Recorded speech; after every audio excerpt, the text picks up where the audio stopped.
Yami Gautam was all pervading in the film. We should not forget that she is the wife of the director of the film, is Aditya Dhar. So Aditya has made it a point to make sure to kind of put her in every frame and make her do impossible stuff, things that no one else can do, she can do.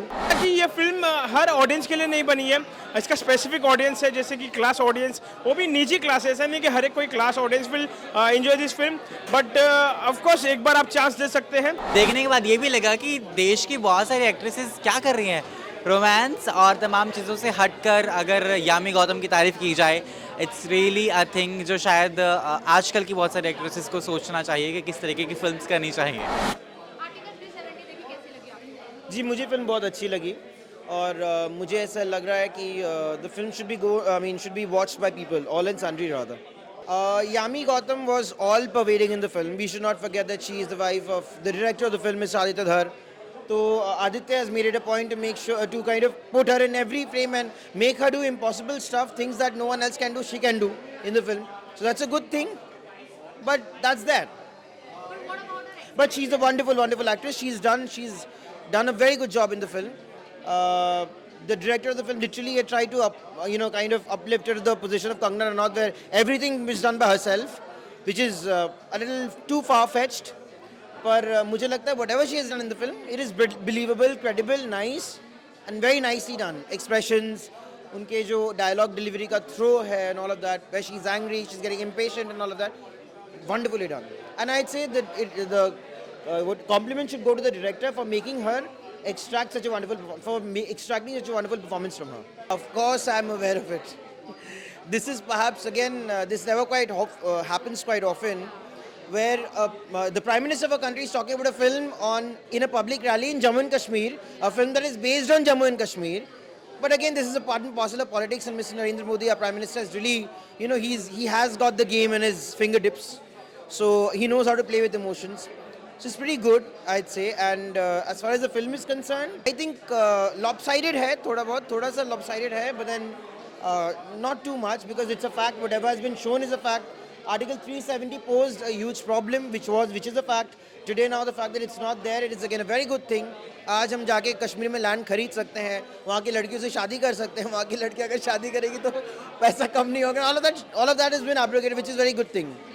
Now it is actually a part of our country, which is a proud thing actually. So it's a good thing. Okay, 3.5 out of 5 stars. Film जैसे कि हमने देखा है कि एक सच्चे घटनाओं पर आधारित फिल्म है, फैक्ट्स के ऊपर बात की गई है, जो ऑफकोर्स हुआ था कश्मीर के लोगों को लेके, वहाँ पे दुविधाओं को लेके बात की गई है. और मुझे ऐसा लगता है कि फैक्ट जो बताया वो ट्रू है और कहीं ना कहीं 100% जस्टिस भी दिया है अगर जिसके तरीके से प्रेजेंट किया उसको. खैर इसमें यामी गौतम ने 4 चांद लगा दिए, ऐसा मेरा कहना गलत नहीं होगा. यामी गौतम को हमने अक्सर ऐसे कम ही रोल करते हुए देखा है, या फिर वो अक्सर हमेशा कोर्ट रूम ड्रामा में दिखाई देती है, बट यहाँ पे कुछ अलग देखने मिला है. बट थोड़ी सी मुझे ऐसा लगा कि यार वो हीरो, ऑफकोर्स वो लीड है, बट लीड को कोई प्रोटेक्शन नहीं, सेफ्टी वगैरह नहीं है. जैसे कि अगर आप देखोगे कि कॉस्ट्यूम उन लोगों को दिया गया है, ऑफकोर्स मिलिट्री का क्लोथ्स होता है, मिलिट्री का यूनिफॉर्म होता है, बट सेफ्टी के लिए उनको हेलमेट दिया जाता है, ऑफकोर्स वो आर्मर दिया जाता है. यामी गौतम का ऐसा मैंने हेलमेट वगैरह ऐसा कुछ देखा नहीं, तो मुझे लगा कि यार लीड को कोई ये देता नहीं कि मतलब सिर्फ प्रेजेंट करने के हिसाब से या फिर वो लोग ने लिबर्टी ली है. बट अगर इन टेक्निकल चीज़ों को साइड में रखने के बाद अगर देखोगे तो कहीं ना कहीं से प्रोपागेंडिक फिल्म लगती नहीं, तो अक्सर लोग कहते हैं कि प्रोपागेंडिक फिल्म लग रही है. बाकी वैभव तत्ववादी ने अच्छा काम किया है, जिनको हमने बाजीराव मस्तानी जैसे फिल्मों में, बड़े फिल्मों में देखा था. यहाँ पे भी उन्होंने अच्छा खासा काम किया है. यामी गौतम ने 4 चांद लगा दिया. डायरेक्शन इसका अच्छा खासा है, स्क्रीन पे अच्छा खासा है जो आपको बोर होने देता नहीं है. इसका जो प्रेजेंटेशन है, हर एक चीज़ों को एग्जीक्यूट किया है वो अच्छा खासा है. हालांकि ये फिल्म हर ऑडियंस के लिए नहीं बनी है, इसका स्पेसिफिक ऑडियंस है, जैसे कि क्लास ऑडियंस, वो भी निजी क्लास है, ऐसा नहीं कि हर एक कोई class audience will enjoy this film. But of course एक बार आप चांस दे सकते हैं. फिल्म में कोई आइटम मसाला गाना वगैरह कुछ नहीं है, मास मसाला एक्शन वगैरह ऐसा कुछ नहीं है. इसमें एक कहानी को बताया गया है जो हमारे इंडिया में हो चुकी है, तो मेरे ख्याल से एक बार ज़रूर देखना बनता है. तो अपने ज़रूर नज़दीकी सिनेमा घरों में जाए और इस मूवी का मज़ा उठाए. जाते जाते मैं 3 स्टार देना चाहूँगा इस फिल्म को आपको. Thank you. बहुत अच्छी लगी मूवी और मुझे तो बहुत पसंद आई, और एकदम सरल भाषा में हिंदी को, और एकदम जो टारगेट ऑडियंस है the majority of the people को एड्रेस कर रही है.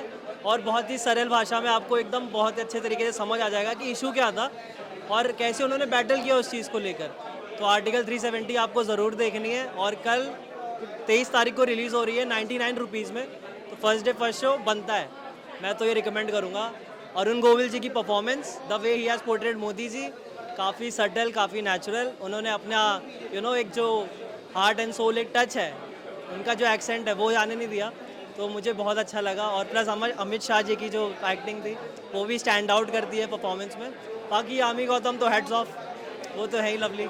और ऐसी फिल्में बननी चाहिए, ज़रूर बननी चाहिए, क्योंकि ये ना कि एक गवर्नमेंट का जो पोर्ट्रेयल दिखाती है, बट उसके साथ साथ ये भी बताती है कि उन्होंने क्या किया और किस तरीके से उसको एड्रेस किया।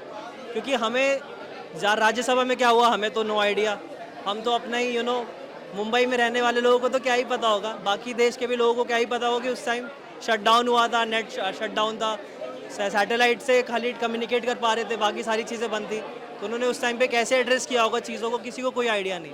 लेकिन the way they have portrayed in this movie, hands of.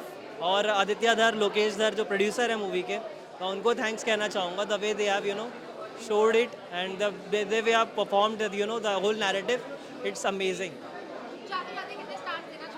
मैं अपनी तरफ से तो 4.5 दूंगा, बाकी मैं जिसको एसोसिएट करता हूँ वो डिपेंड करता है। सच कहूँ तो मैंने आज दो फिल्म्स देखी। पहली खराब फिल्म देखने के बाद it was really a moment when I felt कि यार सच में मज़ा आ गया। 370 देखने के बाद ये भी लगा कि देश की बहुत सारी एक्ट्रेसेस क्या कर रही हैं। रोमांस और तमाम चीज़ों से हटकर अगर यामी गौतम की तारीफ़ की जाए, इट्स रियली अ थिंग जो शायद आजकल की बहुत सारी एक्ट्रेसेस को सोचना चाहिए कि किस तरीके की फिल्म्स करनी चाहिए। Yami Gautam was pregnant during this film, if I am not wrong, हम सभी जानते हैं, उन्होंने अनाउंसमेंट भी की थी। I am really happy to see the performance she has done, really changing the cinema and the era of Bollywood, that's something I can say. मेरा बस चले तो मैं 5 में से 10 स्टार दे दूं, लेकिन इट्स एपिक फिल्म एंड दिल को छू जाने वाली। I feel proud to be Indian after watching this. Reactions, direction wise super fun, producer उनके खुद के पति हैं और या a lot of things are there involved. I love the directions, I love the location, I was telling the same, बहुत कमाल लगी। Really it's a political thing, I don't think I should be commenting on that, but really it's wonderful that film industries के लोगों को politicians या देश के नामचीन लोग, बीट खुद प्राइम मिनिस्टर जी भी अगर सराहना करते हैं, इट्स रियली अ लैंडमार्क जो लोगों को देखना चाहिए। And benchmark she has already set it. 4.5 out of 5, that's me giving the stars.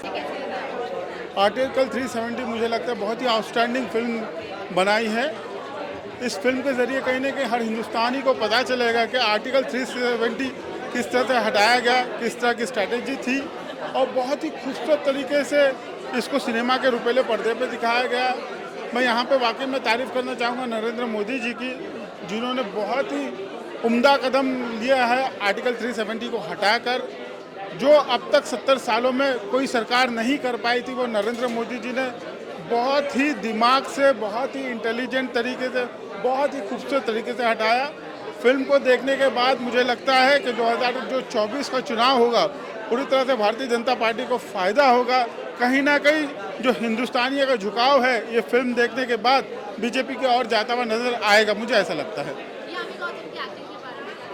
जिसकी नहीं, यामिनी गौतम वाकई में बहुत ही बेहतरीन अदाकारा है।